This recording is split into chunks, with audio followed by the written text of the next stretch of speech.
अस्सलाम वालेकुम व्यूअर्स, मैं हूं तैयबा अब्बासी और मैं हूं आपकी लीगल एडवाइज़र। दीवानी अदालतें सिविल कोर्ट्स और उनके ट्रायल के इस एपिसोड में ये इन्फॉर्मेशन देंगे कि आपके खिलाफ केस फाइल होने के बाद, जैसे हमने आपको पिछले एपिसोड में एक्सप्लेन किया कि आपका जवाब दावे तक की स्टेज आ गई, तो उसके बाद आपके खिलाफ स्टे हो जाता है, तो फिर आप क्या करें और स्टे होने के बाद आपने क्या क्या प्रोसीजर्स अडॉप्ट करने हैं, क्या क्या मेजर्स लेने हैं, आपने वकील को क्या चीज़ें एक्सप्लेन करनी हैं, मैं इस एपिसोड में आपको एक्सप्लेन करूँगी।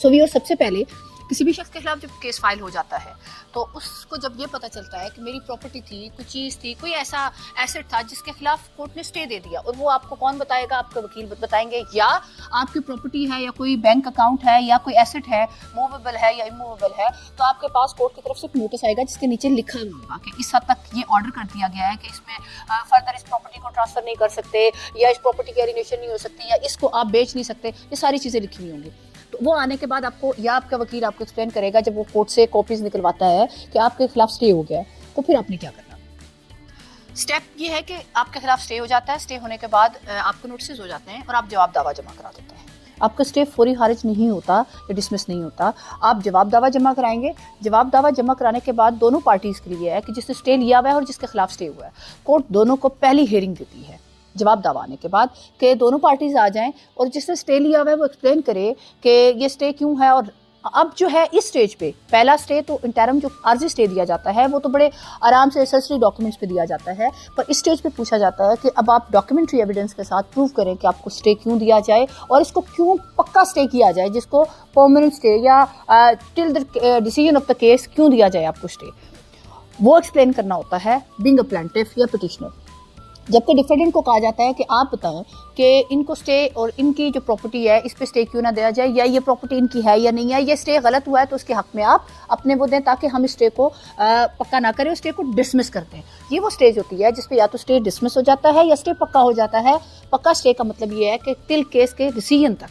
फैसले तक वो स्टे कायम रहता है, यानी कोई भी प्रॉपर्टी जो उस केस के अंदर स्टे हो गई ना उसको आप बेच सकते हैं, यानी उस स्टेप से आगे आप कोई कार्रवाई उसके प्रोसीजर पर नहीं कर सकते, और अगर करते हैं तो क्या कॉन्सिक्वेंसेज हैं, मैं उसको अगेन आपको एक और एपिसोड में एक्सप्लेन करूँगी। सो दोनों पार्टीज़ के बहस होने के बाद, जिसमें सबसे इंपॉर्टेंट जो हमने आपको इंटरम स्टेज के स्टेज पे भी बताई कि 3 मेन इंग्रेडिएंट्स होते हैं जो आपने प्रूव करने होते हैं। प्लेंटिफ ने कि ये इंपॉर्टेंट मेरे हक में है, मुझे स्टे दिया जाए, और डिफरेंट ये कहता है कि नहीं ये स्टे नहीं होना चाहिए बिकॉज मुझे इससे ये नुकसान होगा।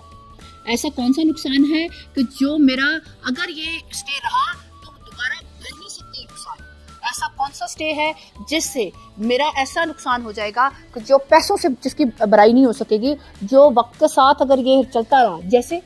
किसी की कोई प्रॉपर्टी पे कोई ऐसी कोई चीज़ पड़ी हुई है, कोई मटेरियल पड़ा हुआ है, रेत पड़ी हुई है, कोई ऐसी चीज़ पड़ी हुई है जो कि ख़राब होने वाली है और कोर्ट उस पर स्टे दे देती है, और वो आके डिफरेंट ये कहता है कि नहीं अगर आपने ये स्टे दे दिया तो मेरा ये मटेरियल या मेरी कोई ऐसी चीज़ या कोई ऐसा एसेट ये तो ज़ाया हो जाएगा और ये ख़त्म हो जाएगा। जब तक 10 साल में केस का फैसला होता तो ये तो मेरे लिए इर्रिपेरेबल लॉस होगा, क्योंकि ये ज़ाया होने के बाद इसकी वैल्यू कौन असरटेन करेगा, या ऐसा इर्रिपेरेबल लॉस कि जैसे जिसको पैसों में तोला ना जा सकता हूँ, उसको इरिपेरेबल लॉस कहते हैं, कि जो मॉनिटरी से ज़्यादा इंपॉर्टेंट है, वो आप कोर्ट को कन्विंस करेंगे। अगर कोर्ट ये एग्री करती है कि यस ये बात तो ठीक है और ऐसा स्टे जिससे जो है वो नुकसान जो है इसका डिफेंडेंट का ज़्यादा होता है, तो स्टे ख़त्म कर देगी।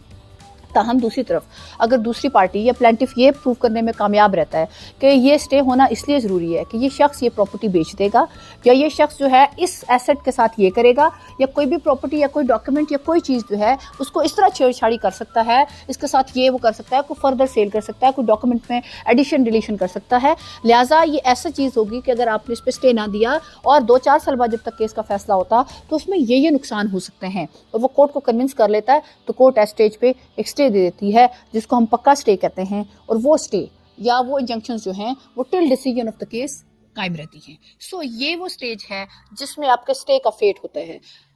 सिविल कोर्ट या सिविल ट्रायल का ये केस जो है ये खासी लंबी डिबेट है और बहुत बड़ा और एग्जॉस्टिव लॉ है। हम कोशिश करते हैं कि आपको बहुत छोटे सी इस वीडियो में आपके डायरेक्ट जो इंपॉर्टेंट चीज़ें हैं वो एक्सप्लेन करते हैं, ताहम आपके वकील आपको बेहतर और डिटेल में गाइडलाइंस दे सकते हैं। ये सिर्फ आपकी जनरल मालूमात के लिए इन्फॉर्मेशन शेयर की जा रही है। उम्मीद है कि इन्फॉर्मेशन आपको पसंद आई होगी और आपके लिए मालूमाती होगी। इसको फर्दर शेयर करना ना भूलें। Thank you so much.